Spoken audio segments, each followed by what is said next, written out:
प्रज्ञा को रील्स बनाने का बड़ा ही शौक है और वो दिन भर रील्स बनाती रहती है।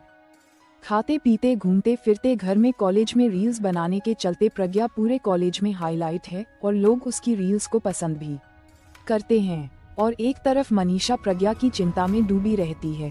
एक दिन क्या हुआ? एक मिनट भी चैन नहीं है इस लड़की को। ये नहीं कि खाना तो आराम से खा ले, लेकिन नहीं, अरे थोड़ी देर रील्स नहीं बनाओगी तो आसमान नहीं टूट पड़ेगा। अरे मम्मी, इसी को तो कहते हैं डिटर्मिनेशन। तुम नहीं समझोगी ये सब। ए भगवान, इस लड़की को सद्बुद्धि दे। जब देखो तब टेढ़ा बाका मुंह बनाती रहती है। मनीषा की बात का प्रज्ञा पर जरा भी असर नहीं पड़ता और वो खाते खाते रील्स बनाती रहती हैं। दिन बीतने लगते हैं और देखते देखते प्रज्ञा का कॉलेज भी खत्म हो जाता है। फिर आए दिन कोई ना कोई मनीषा को प्रज्ञा की शादी करवाने की सलाह दे जाता है। सब ठीक ही कहते हैं, प्रज्ञा की शादी कर देनी चाहिए। अपने घर के काम काज में व्यस्त हो जाएगी तो खुद ही ये रील्स और नाच गाना बंद हो जाएगा। मनीषा और प्रेम प्रज्ञा के लिए एक अच्छा लड़का ढूंढने लगते हैं और तभी विकी का रिश्ता प्रज्ञा के लिए आता है, जिसने प्रज्ञा को रील्स देखकर पसंद कर लिया था। अगले दिन विकी अपने माता पिता के साथ प्रज्ञा के घर पहुंच जाता है और प्रज्ञा साड़ी पहने हाथों में चाय की ट्रे लिए उनके पास आती है। जब विकी को पसंद है तो हमें भी बहू पसंद है। बहन जी, आप बारात की तैयारी कीजिए। एक बार लड़का लड़की अकेले में बात कर ले तो अच्छा रहेगा।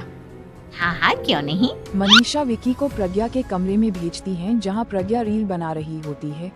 वो किसी गाने में डांस कर रही होती है। उतने में ही वहां विकी पहुंचता है और बोलता है, आ गए आपके साजन जी। हमारे साथ ये रील्स कंप्लीट करती तो और भी अच्छा रहता। अच्छा जी, अब आ ही गए हैं तो बना ही लेती हूँ आपके साथ। दोनों मिलकर रील्स बनाते हैं। जब वी मीट और तुरंत पोस्ट भी कर देते हैं। फिर विकी बोलता है, जब आप साड़ी में चाय लेकर आए तब मुझे लगा कि कहीं मैं गलत घर में तो नहीं आ गया। अब सही है। दोनों की शादी पक्की हो जाती है और शादी के दिन भी प्रज्ञा रील्स बनाने से चूकती नहीं। यहाँ तक कि बारात के समय भी नाचते हुए रील्स बनाती हैं और उसे किसी से शर्म या कह लो अजीब नहीं लगता। और सभी लोग प्रज्ञा की तारीफ की पुल बांध देते हैं और प्रज्ञा नाचती गाती अपने ससुराल चली जाती हैं। सब कुछ अच्छा चल रहा होता है और प्रज्ञा यहाँ भी हर चीज की रील्स बनाती रहती हैं।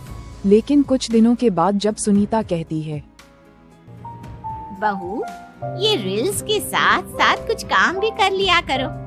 वैसे तुझे और क्या क्या बनाना आता है? मम्मी जी, वैसे तो सब कहते हैं कि मैं सब कुछ अच्छा बनाती हूँ, लेकिन मुझे लगता है कि मैं मैगी अच्छा बना लेती हूँ। हाँ, कॉफी भी अच्छा बना लेती हूँ और मुंह तो सबसे अच्छा बना लेती हूँ। हैं? अच्छा अच्छा। बहू, कुछ खाना बनाना भी सीख लेती।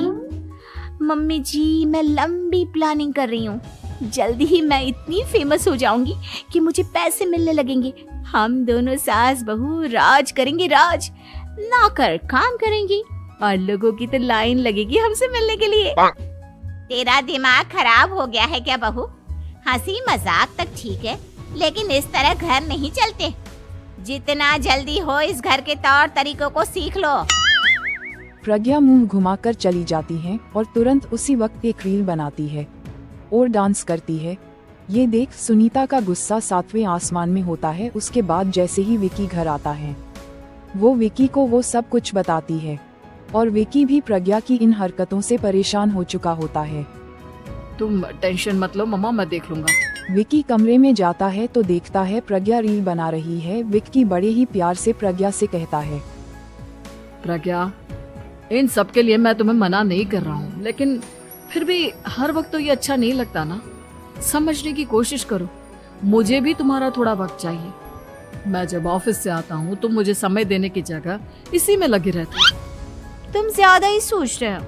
तुम भी मेरे साथ रील्स बनाओ ना, तुम्हें भी बहुत अच्छा लगेगा। तुम्हें इज्जत से कोई बात समझ में नहीं आती क्या? दिमाग खराब हो गया है तुम्हारा इस चकाचौंध से। अगर तुमने अपना रवैया नहीं बदला तो मैं तुमसे दूर चला जाऊंगा।